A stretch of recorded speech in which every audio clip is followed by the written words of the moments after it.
तो प्यारे बच्चों, आपका एक बार फिर से स्वागत है आज के इस वीडियो पर। और आज के इस वीडियो में यहाँ पे क्लास आपका 10th का देखिए विषय आपका गणित यानी मैथमेटिक्स का पूरा आपका रियल क्वेश्चन पेपर लेके आ चुका हूँ। और आपको बता दूं, मैं आपको यहाँ पे 2 पेपर कराऊंगा और 2 पेपर अगर आप यहाँ पे अथवा सहित कर लेंगे तो रियल क्वेश्चन पेपर के आपके पूरे क्वेश्चन A to Z आपके हम फंसा देंगे, इसके हम गारंटी लेते हैं। तो आप इसे अच्छे से पढ़ लीजिए, यकीन करिए। देखिए कुछ बच्चे को यहाँ पे डाउट है कि क्या सर हमारा सोशल साइंस का पेपर अच्छा नहीं गया, तो देखिए इसको लेकर हम भी यहाँ पे क्या है कि हम भी चाहते थे कि आपको रियल पेपर दे सके, लेकिन रियल पेपर किसी कारणवश नहीं मिल पाया है। और बता दें कि यहाँ पे आपका जो पेपर है इसमें आपका देखिए सोशल साइंस का जो पेपर था यहाँ पे आउट ऑफ सिलेबस था।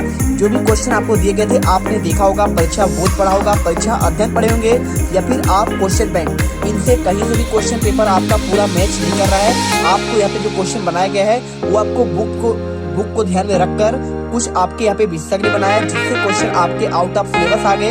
ऐसा नहीं था पेपर पूरा आपका अलग था, बस आपको यहाँ पे क्वेश्चन जो है क्वेश्चन की प्रकृति आपकी चेंज कर दी गई जिससे आपको पता नहीं। लेकिन टेंशन मत लीजिए, गणित का पेपर आपका ऐसा बिल्कुल नहीं है, क्योंकि देखिए इसमें तो सिंपल सी बात है, जो आपका चैप्टर होगा उसके अंतर्गत ही आपको दिया जाएगा, उसके बाहर गणित का पेपर नहीं जाएगा। तो एक एक क्वेश्चन अच्छे से पढ़ लीजिए, हम गारंटी देते हैं कि आपका पेपर बाहर नहीं जाएगा।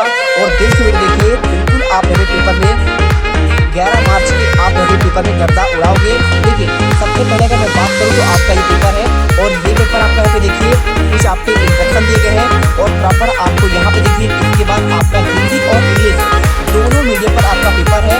यहाँ पे देखिए इंग्लिश में कुछ आपके इंस्ट्रक्शन है, इसके बाद क्वेश्चन आपको हिंदी में मिलेंगे और हिंदी के बाद जैसा कि आपका सोशल साइंस का पेपर था हिंदी था और उसके बाद आपके सारे क्वेश्चन आपको यहाँ पे इंग्लिश में भी आपको देखने को मिलेंगे। तो एक एक क्वेश्चन कराएंगे, बिल्कुल आप यहाँ पे लास्ट तक बने रहिए, हर एक क्वेश्चन को आपको दिखा दिया जाएगा। बहुत ही बेहतरीन आपका यहाँ पे पूरा पेपर और उसका सोल्यूशन देने वाला है, लास्ट तक बने रहिए। और देखिए यहाँ पे आपके क्या होंगे रिसर्च वाले क्वेश्चन और इसके बाद आपके यहाँ पे सही जोड़ी वाले क्वेश्चन है और इसके बाद आपका यहाँ पे मिल जाएगा एक वाक्य उत्तर। चलिए फटाफट इनके आंसर देते हैं। अगर मैं बात करूँ सबसे पहले आपका यहाँ पे क्वेश्चन आता है पहला। देखिए प्रत्येक प्रश्न को दिए गए विकल्पों में आपको यहाँ पे चुनकर लिखना है। क्या लिखा है x-2y बराबर 0, 3x + 4y - 20 0। तो आपका रेखाएं कैसे हैं, प्रतिच्छेद करती है, संपाती है या फिर समांतर है या फिर आपका इनमें से कोई नहीं। अगर मैं इसके आंसर की बात करूं तो देखिए हम आपको क्वेश्चन समझाते हैं कैसा क्वेश्चन आपको लगाना है। देखिए यहाँ पे आपने यदि पढ़ा होगा चैप्टर तो आपका यहाँ पे पहले देखिए आपको लिखना पड़ेगा ax + by बराबर 0। आपको जानते होंगे ना, आप इसे जानते होंगे, आपका इस फॉर्म में समीकरण बनता है। और इनमें पहला आपका ये है x-2y प्लस आपका 0, दूसरा आपका पे है समीकरण 3x + 4y - 20। अब जिसे आप हल करेंगे तो आप a1 + x देखिए प्लस आपका b1 y + c1 बराबर इक्वल टू आपका 0।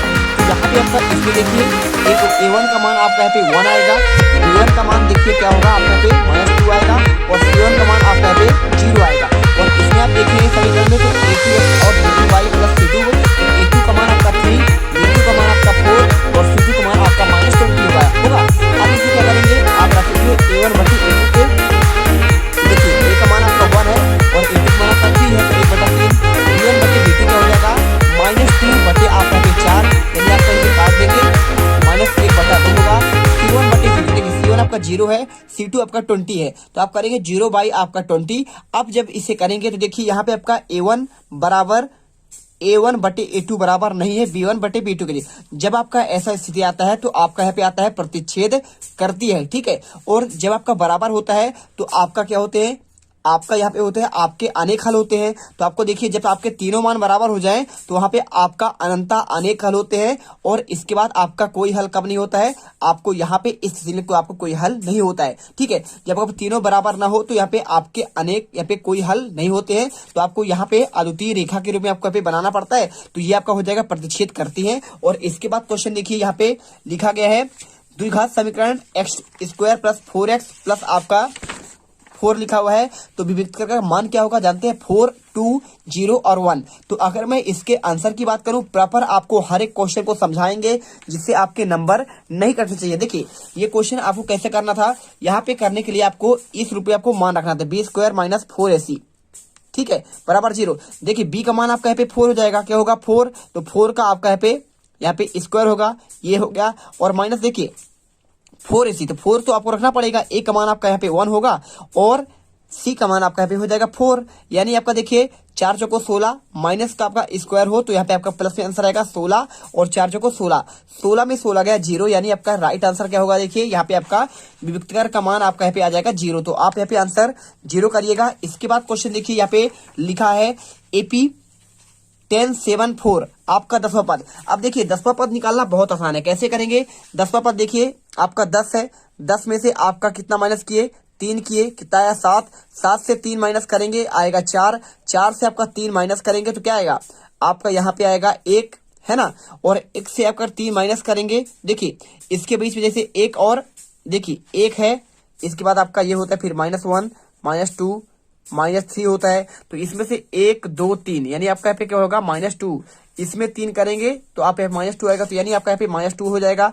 इसके बाद आप -3 करेंगे तो आपका -5 आएगा और इसके बाद आपका 3 करेंगे तो माइनस आपका 8 आएगा। 8 के बाद आपका -11, 11 के बाद 14 और 14 के बाद आपका 17, ठीक है। यानी आपका देखिए 1 2 3 4 5 6 7 8 9 10, 10वां पद आपका यहाँ पे -17 होगा। तो आपको आंसर -17 करना है, आप समझ लो।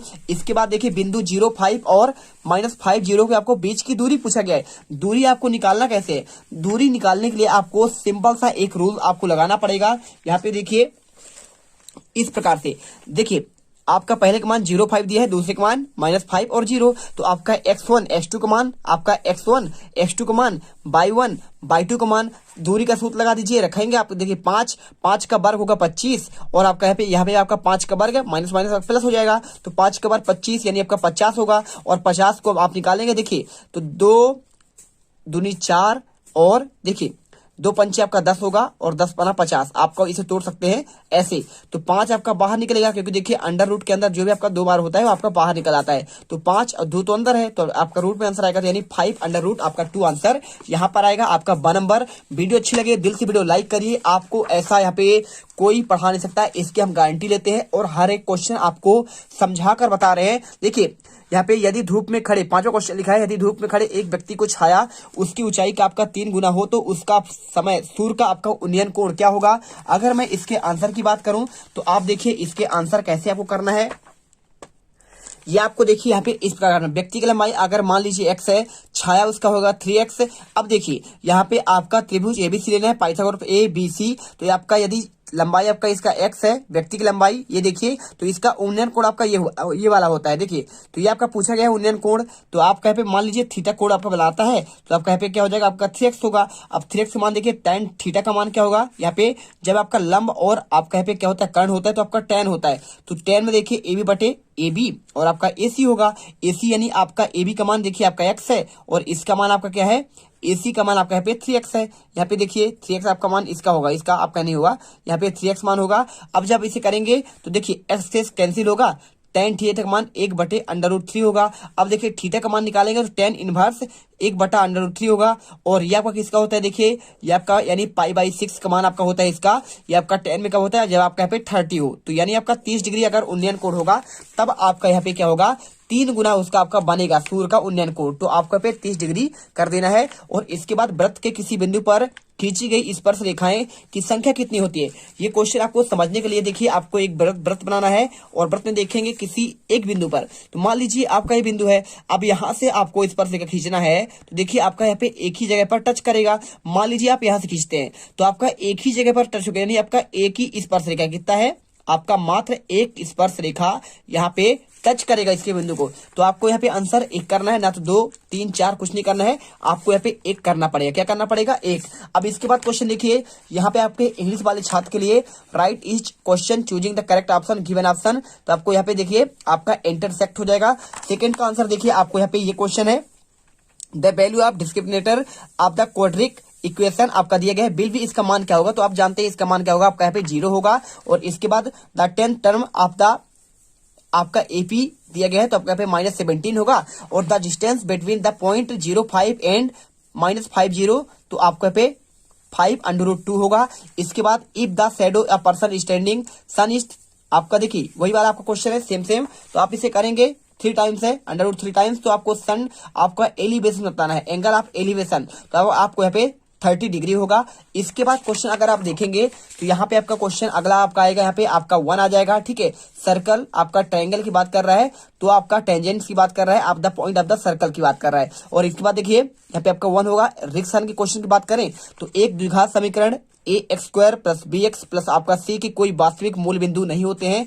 जब क्या होता है देखिए यहाँ पे आपको आंसर देते हैं, चैनल को सब्सक्राइब करो पहले, हाँ जल्दी करो, मुझे पता है कि आप लोग नहीं करते हो, वीडियो देखते हो लेकिन सब्सक्राइब नहीं करते। ये लाल कलर का बटन है, इसे दबाओ, जल्दी दबाओ, जल्दी दबाओ, फिर मैं शुरू करूँ, दबा दो जल्दी, दबा दिया, घंटी भी दबा देना, ठीक है। करता है ये डिपेंड आपको करता है। देखिए यहाँ पे आपको यदि आपका b² का मान, किसका मान, यदि v² का मान क्या हो, यहाँ पे छोटा हो, किससे, 4ac से। आप जानते हैं ना विविक्तकर का सूत्र क्या होता है, विविक्तकर का होता है b² - 4ac होता है। देखिए 4ac बराबर 0।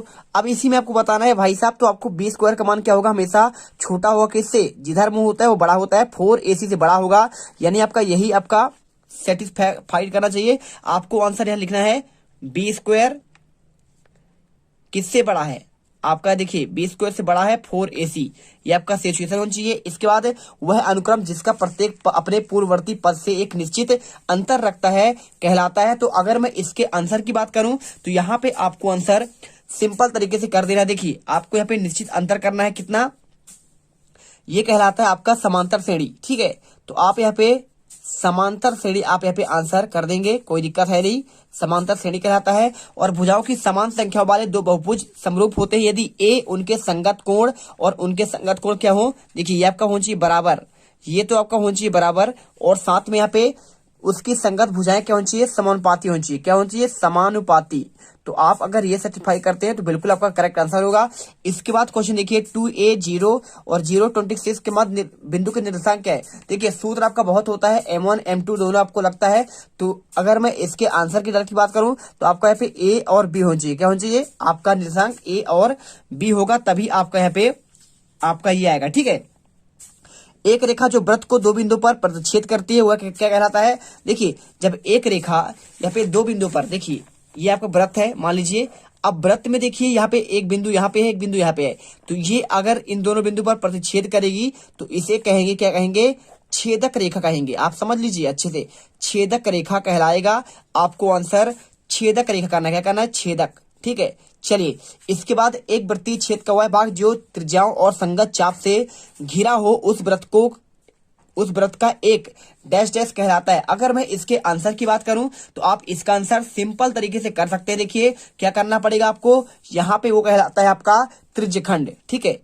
तो आपको आंसर त्रिज्यखंड इसमें आंसर कर देना है। देखिए सिंपल तरीके से त्रिज्याओं का वह संगत चाप, आप जानते ना त्रिज्यखंड का क्षेत्रफल आपका क्या होता है, देखिए आपने पढ़ा होगा,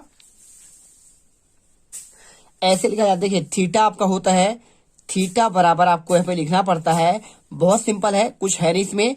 आपको यहाँ पे क्षेत्रफल जब लिखेंगे थीटा बटे 360 डिग्री और पाई r² होता है, ये आपका त्रिज्यखंड का क्षेत्रफल होता है। तो आपको आंसर यहाँ पे त्रिज्यखंड करना था। इसके बाद क्वेश्चन देखिए आपका यहाँ पे इंग्लिश मीडियम वाले छात्रों के लिए है, तो आप ये क्वेश्चन देख लीजिए और आप इसे ढूंढ लीजिए। और इसके बाद आपके सही जोड़ी वाले क्वेश्चन आते हैं। तो सही जोड़ी वाले क्वेश्चन कैसे करना है चलिए आपको यहाँ पे दिखाते हैं। अगर मैं सही जोड़ी की बात करूं तो देखिए सबसे पहले आपका आता है 1 + cot² थीटा आता है।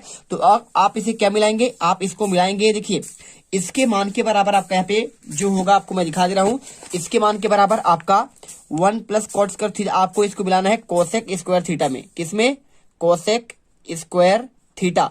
और cosec 90 - थीटा क्या होता है, ये आपका होता है क्या, ये आपका होता है sec थीटा के बराबर। और sec 90 - थीटा क्या होता है, ये आपका होता है cosec थीटा के बराबर होता है, सिंपल सी बात है। और इसके बाद बेलन का वर्ग पृष्ठीय क्षेत्रफल क्या होता है, वो आपका होता है 2 पाई RH होता है। और असंभव घटनाओं का प्रगटा क्या होता है, तो देखिए असंभव घटना का प्रगटा आपका 0 होता है, आपको इसमें मिलाना है।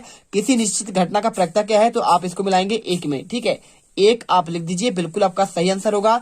इसके बाद आपका यहाँ पे इंग्लिश मीडियम वाले छात्रों के लिए तो आप ये देख लो और इसे आप अपने से कर लीजिए, कोई दिक्कत है नहीं, हिंदी में समझा रहा हूँ। साथ में निम्नलिखित प्रश्नों के उत्तर आपको एक वाक्य में लिखना है। तो देखिए यदि a बराबर BBQ हो तो AB में क्या संबंध है, आपका ये क्वेश्चन पूछा गया। साथ में यदि किसी वर्ग समीकरण का विविक्तर का सूत्र आपका शून्य हो तो उसके मूल कैसे होंगे आपको ये बताना है। साथ में समकोण त्रिभुज का प्रमेय का नाम क्या है, मूल बिंदु से निर्देशांक आपके एक्स वाई की दूरी क्या होती है, जब वस्तु आंख की क्षैतिज रेखा पर ऊपर हो तो उसे देखने के लिए प्रक्रम में हमारी दृष्टि रेखा जिस कोण से ऊपर मुड़ जाती है उस कोण को क्या कहते हैं। साथ में सर्वाधिक बारंबारता वाला वर्ग क्या कहलाता है आपको ये बताना है। देखिए आप जानते हैं बहुलक कहलाता है। तो यहाँ पे आपके सभी के आंसर मिलेंगे, बिल्कुल आप टेंशन मत लीजिए, हर एक क्वेश्चन का आंसर आपको मिलेगा एक एक करके। इसके आपका अगला वीडियो आएगा, वहां पर आपको मैं हर एक क्वेश्चन को क्लियर कर दूंगा। यहाँ पे आपको अच्छे से आंसर, पहले आप इतना रेडी करिए, इसके बाद आपका नेक्स्ट पार्ट आएगा, उसमें आपके आगे के आंसर मिल जाएंगे। ठीक है, तुम लोग गलती से अगर नए हो तो सब्सक्राइब करो, वो जो लाल वाला बटन है उस पर अपने जीजा जी फेंक के मारो या फूफा जी, मुझे नहीं पता, बस क्लिक हो जाना चाहिए। अब मैं भी जा रहा हूं, मुझे मुठिया पेलने जाना है। बाय। वो है